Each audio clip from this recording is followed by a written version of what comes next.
Meşhur inqilabçı, siyasun Muhammed İmin Buğra'nı eslayman. Birinci bölüm. Bugün Şarkı Türkistan tarixidagi meşhur inqilabçı, siyasun, bütün hayatını Uyghur xalqining mustaqillik uchun atagan Muhammed İmin Buğra Hazretim vafot bo'lganligiga 55 yil bo'lgan kun. Bu munosabat bilan marhumni chunqur hurmat bilan yod etaman. Muhammed İmin Buğra Hazretim 1901 yılı ise Şarkı Türkistan'ın Xotan şehirde mütever dini oilada dunyoga kelgan. Dadisi Fahriddin Hacim Xotanning mütever dini olimlaridan bulup Muhammed İmin Buğra kichik chig'ida vafot bo'lib ketgan. Anisi Sakina Banu xonim 1865 yılı ise Xotan mustaqil xonligini qurgan Abdurahmon G'ojamning nevrisi edi. Muhammed İmin Buğra 9 yaşta başlangıç mektebini, 21 yaşta Xotan ve Qaraqashdagi medreselerde yüksek dini ilimni İslam bilimleri sahasida bitirdi. 1922 yıldan 1930 yılga kadar Xotan ve Qaraqashda Kur'an tefsiri ve hadis ilimlerinde baş müderrislik vazifelerinde bulundu. Üstün ilmi kabiliyeti ve yakınlık şahsiyeti bilen qisqa bir muddat ichida atrof nom qozongan Muhammed İmin Buğra Sharq Turkiston xalqining atoqliq va hurmat sazovar diniy zotlarga berilgan Hazratim unvoni bilan ataldi. Bugunmi Sharq Turkiston xalqi marhumni Hazratim nomi bilan yod etib kelmoqda.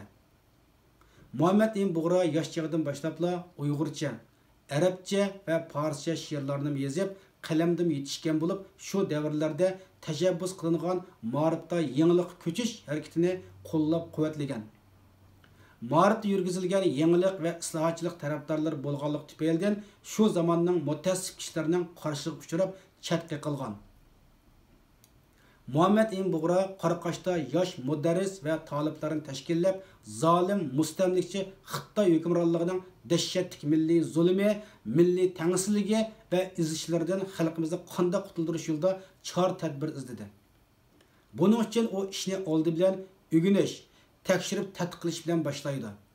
Shu chog'lardagi ijtimoiy muhitlardagi nihoyat yetarsiz ve oz imkoniyatlardan foydalanishdan boshqa Xotandan Hindistonga berib kelib turadigan savdogarlar ve Arabistonga borgan hojilar bilan tog'isining uyida o'tkazilgan suhbatlarni qiziqib anglaydi.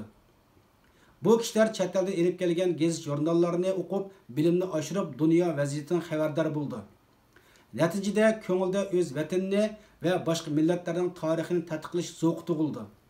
O bunun bilan cheklanib qolmay 1930 yilda bütün Sharq Turkistonning muhim shaharlarini aylanib chiqib, bu joylardagi Xitoy hokimiyatining kuchi va xalqning ruhiyatini qatorliq strategik vaziyatni o'z bevosita ko'rib o'g'indi va tadqiq qildi.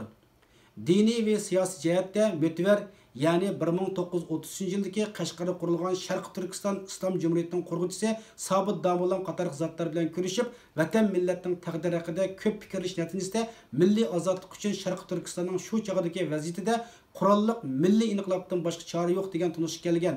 Shuning bilan 1930 yilning oxirida Xotanda Muhammed İmin Buğra rahbarligida bir yoshirin milliy inqilob komiteti tashkilot qurilib chiqqan. 1930 yılı ise 2. ayın 13. günü Muhammed İmin Buğra Sobit Damollam bilan birlikte tashkilot odamlarini o miltig'i, qilich, chumoq qatorliq qurollar bilan qurollantirib, səhər saat 5'te Qaraqash nahiyasiga Xitoy basiga hujum qilib, Qaraqash nahiyasini qo'lga oldi va davomli ilgirlab Xotanning boshqa yerlarini qo'lga keltirdi. Hamda 4. ayın 11. günü Xotanda Xotan islom hukumatini qurdi. O'zi bu hukumatning bosh qo'mondoni bo'ldi. Xotan hukumatining Qashqardagi ish bajarish o'rnini ta'sis qilish uchun Sobit Damollamni Qashqarga avatib, 1930 yilda 11. ayın 13. günü Qashqarda qurilgan Sharq Turkiston Islom Cumhuriyetining qurilishi uchun moddiy va ma'naviy asos bilan ta'minlaydi. Xotan hukumati 1934 yilga kelganda Miltaris Tungan Mahosonning hujumlarida mag'lub bo'lib, Muhammed İmin Buğra Hindistonga hijrat qildi.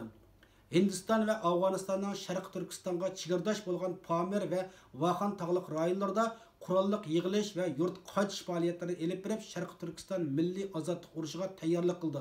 Bu jarayonda bexatarlikni ko'z tutib, Muhammed İmin Buğra Abdullaxon Yarkandi degan ismni qo'llandi. Qurol yaroqlarning hozirligini qilish uchun 1 million sarkumush sarf qilib, Afg'onistonning chegara rayonidagi Vaxan qabilalaridan qurol yaroq va 1000 kishilik otliq bir atrofdan yordam berish uchun to'xtam tuzdi. Ammo Afg'on qabilasi kelishimga xiyonat qilib, va'dasi turmaydi. O yıllarda G'arbiy Turkistonda besib olgan Ruslar va Hindistonda avj olgan milliy ozod harakatlardan qattiq anishga tushgan inglizlar o'z chegaralari atrofiga o'ttirg'i chiqqan Muhammad ibn Bug'roning harakatidan qattiq andish qildi. Natijada Muhammad ibn Bug'ro chegara atrofidagi aktiv faoliyatlarini to'xtatib, betaraflik siyosiy ijro qilayotgan Afg'onistonga chekilishga majbur bo'ldi va 1942-yilga qadar siyosiy mehmon sifatida Kabul shahrida turdi.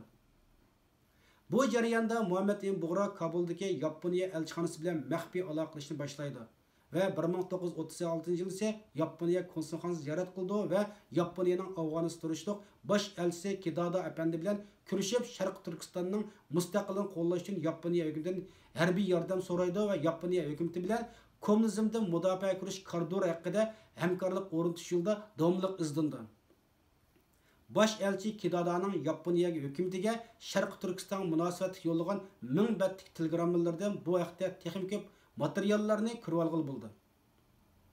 Afg'onistondagi vaqtida o'zining katta asri bo'lgan Sharq Turkiston tarixi degan asarni yozib chiqdi.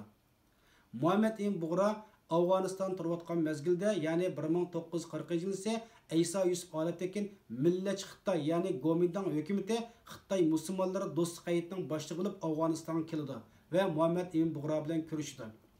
Muhammad ibn Bug'ro bu fursatdan foydalanib, Xitoy hukumati bilan aloqa qilish yo'llari haqida Aysa Yusuf Olattekin bilan muzokara elib berib, bir fikrga keldi. Muhammad ibn Bug'ro Aysa Yusufdan Jiangjiga xat avartib, o'zining Hindistonga kelib, Xitoy Turkiston o'rtaq manfaatlari uchun xizmat qilishga qo'shishni talab qildi. Ve Jiangjining qo'shilishi bilan 1942-yil ise 3-oyning 23-kuni Hindistonning Peshawar shahriga keldi ve Kalutadagi Xitoy markaz hukumatining bosh elchisi Pov apandi bilan ko'rishdi. Xitoy bosh elchisi Pov apandi Muhammad ibn Bug'roning Hindistonda turib, Xitoy Turkiston o'rtaq manfaatlari uchun xizmat qilishiga Xitoy markaz hukumati tomonidan rasmiy buyruq yo'qligini bahona qilib, Muhammad ibn Bug'roni tezroq Xitoyga ketishni talab qildi. Muhammad ibn Bug'ro Xitoyga berishni rad qildi. Bu sabab bilan konsul Muhammad ibn Bug'roni Xitoyga qarshi harakat qildi degan gumon bilan Hindistonni chiqarishga harakat qildi. 5-oyning 2-kuni Hindiston soqchi taraf Muhammad ibn Bug'roni bir navra inisi Abdulkarim Hojim bilan qo'shib Peshawar markaz turmiga qamaydi. Muhammad ibn Bug'ro Angliya hukumatiga bir qancha qatim murojaat qilib, o'zining nima jinoyat bilan qamalganligini so'raydi.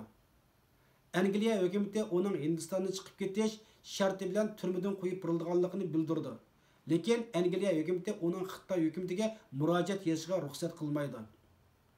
Oxiri ayoli Jiangji Aysa Yusuf Olattekin va boshqa hukumat odamlariga murojaat yozdi. Natijada Jiangjining buyruq bilan Xitoy bosh konsulining kafolat berish natijasida 1943-yil 1-oyning 8-kuni qamoqdan bo'shatilib, Kalutdagi Xitoy bosh konsuliga topshirib berildi. 1943-yil 4-oyning 4-kuni aeroplan bilan Chungchung aerodromiga yetib bordi. Aysa Yusuf Olattekin boshliq yurtdoshlar va Gomindangning 100 yaqin amaldorlari aerodromga chiqib kutib oldi. Jiangji Muhammad ibn Bug'roni qabul qilib, uning o'zining yurti va millat uchun qilgan xizmatlarini taqdirlaydi va Chungchung turib, vatan va millat uchun xizmat qilish haqida taklif berdi.